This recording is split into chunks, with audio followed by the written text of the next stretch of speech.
का computer fundamental का दूसरा वीडियो है।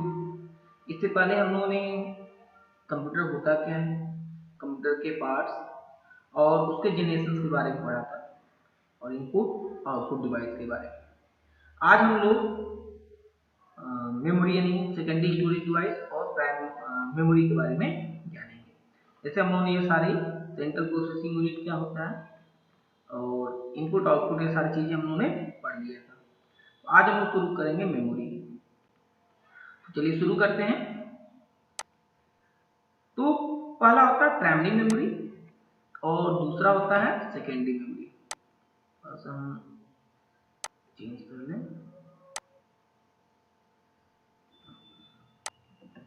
पहला होता है प्राइमरी मेमोरी। प्राइमरी मेमोरी क्या है? जो डायरेक्ट सीधे सीधे कंप्यूटर के साथ वर्क करता है, इसे प्राइमरी मेमोरी बोलते हैं। और सेकेंडरी मेमोरी या सेकेंडरी स्टोरेज कहते हैं किसे, जिसमें हम डाटा को परमानेंट स्टोर कर देते हैं, उसे हम कहते हैं सेकेंडरी मेमोरी। ठीक है, ये देख लीजिए, the term primary memory is used for the information in physical system which are fast means that is RAM, as distinction from secondary memory which are physical device or program and data storage which are slow to access but offer higher memory capacity. तो primary memory store on secondary memory is called virtual memory.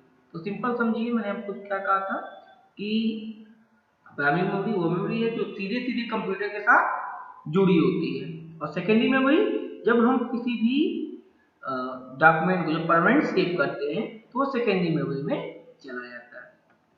ठीक है,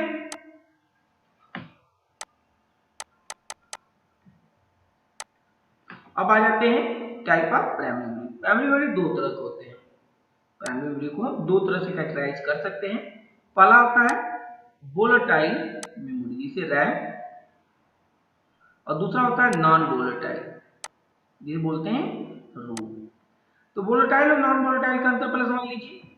volatile वो memory होती है जिसको जिसमें कोई data store करने के लिए हमें पावर की आवश्यकता पड़ती है, यानी जब तक कंप्यूटर के अंदर पावर है तब तक तो स्टोर होगा, या दूसरे शब्दों में समझिए, जब तक कंप्यूटर ऑन है तब तक इसमें चीजें स्टोर रहेंगी, और जैसे कंप्यूटर ऑफ होगा इसमें जो भी चीजें स्टोर है वो सारी चीजें डिलीट हो जाएंगी, खत्म हो जाएंगी ऑटोमेटिक। नॉन वोलेटाइल एक ऐसी मेमोरी होती है जो परमानेंट इन नेचर होती है, यानी यह लाइट रहे कंप्यूटर में या न रहे, इसमें जो चीजें स्टोर है वो स्टोर ही रहेंगी। इसे देख लेते हैं, इसका डेफिनेशन भी, वोलेटाइल मेमोरी।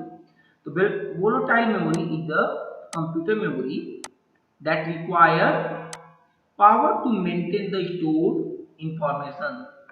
तो RAM stand for random access memory. The data is primarily stored on RAM. This is known as read-write memory, as both the operation can take place on it.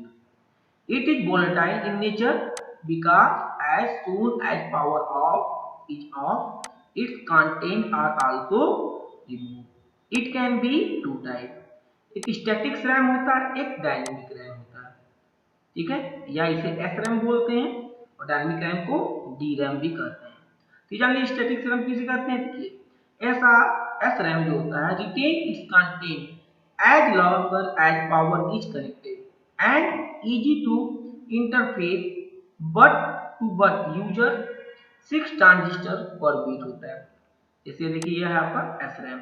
और dynamic RAM क्या होता है? Dynamic RAM is more capable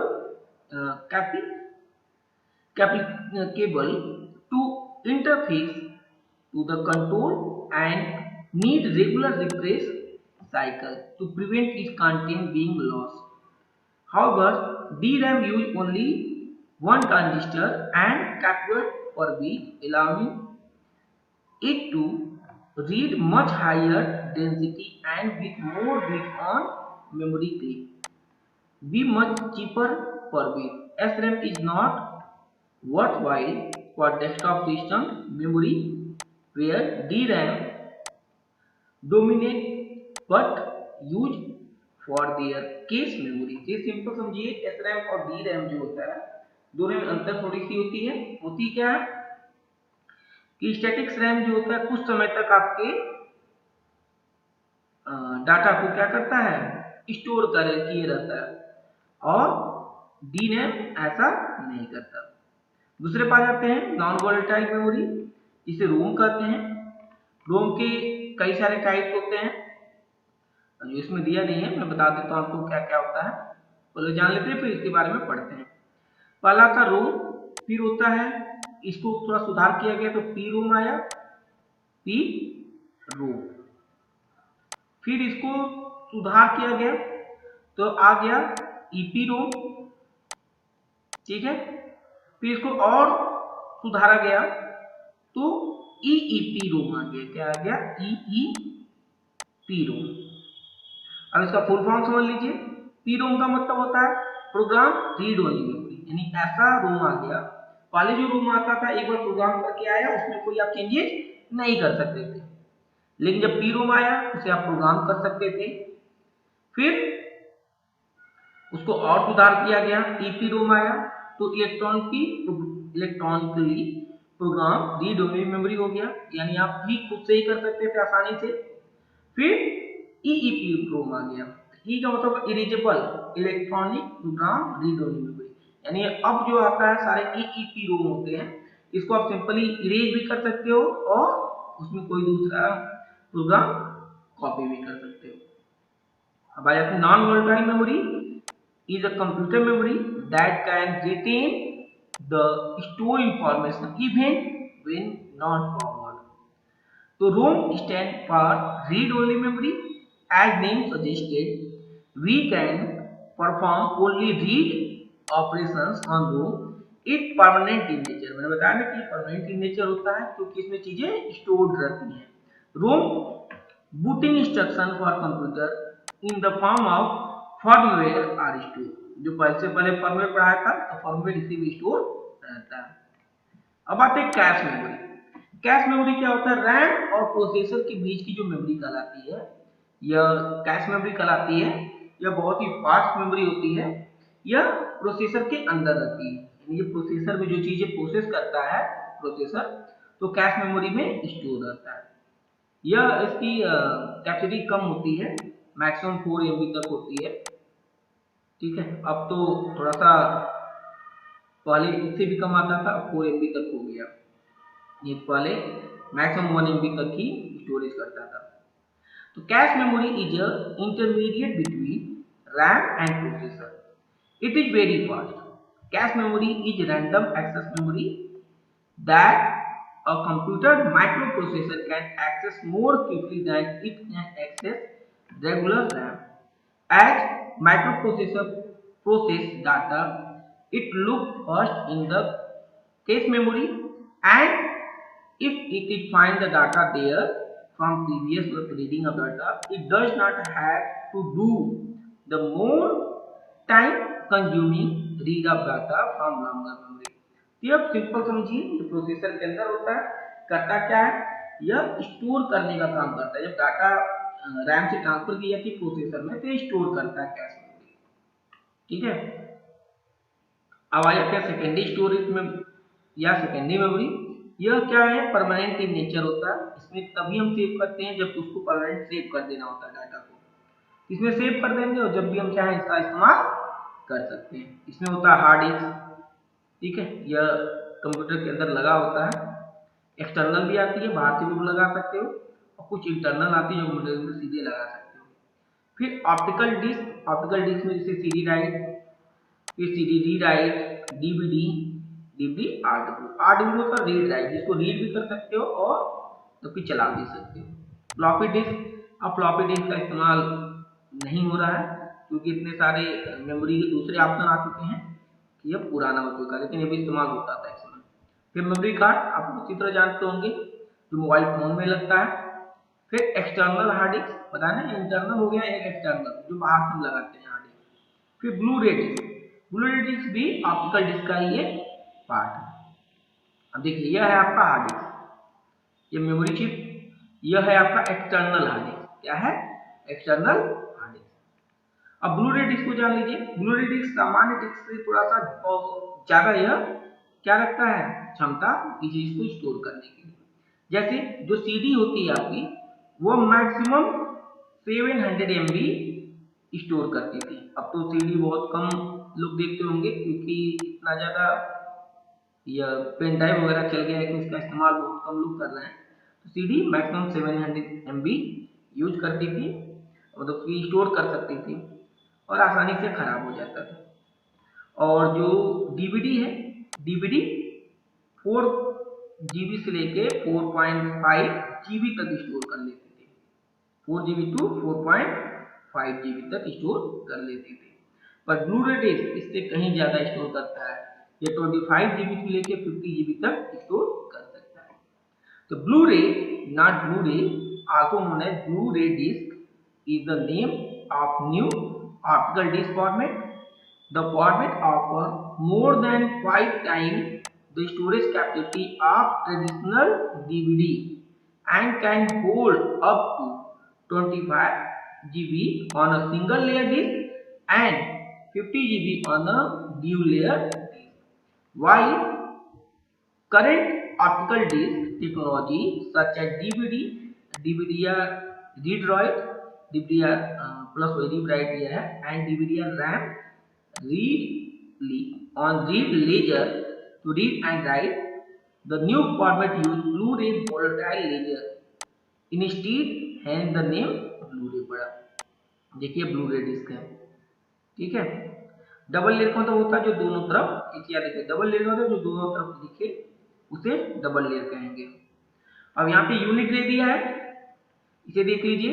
सबसे छोटी unit होती है beat, जिसमें एक बीट में होता है एक 0 और एक 1। ये 0 है, 0 होता है, तो 0 और 1 होता है। फिर बीट से बड़ा होता है बाइट, तो एक बाइट में एक बीट होता है, यानी एक बीट से एक बाइट बनता है। फिर होता है निब्बल, एक निब्बल में 4 बीट होते हैं, ठीक है। और एक किलो बाइट, और 4 बीट का मतलब क्या हुआ या 8 बीट का, इसका तो है समझिए सिंपल, यानी 4 टाइम 0 1 होगा, 0 1 0 1 0 1 0 1, या किसी क्रम में हो सकता है 0 1, तो अधिकतम यह एक निब्बल में कितने होंगे 4 टाइम, यानी एक 0 मिला के एक बीट हुआ। देखिए, और याद रखिएगा बीट जो होती है सबसे छोटी यूनिट होती है। फिर किलो बाइट, 1 किलो बाइट बराबर कितना होता है 1024 बाइट, या 10 के पावर 2 के पावर 10 बाइट्स बोलते हैं।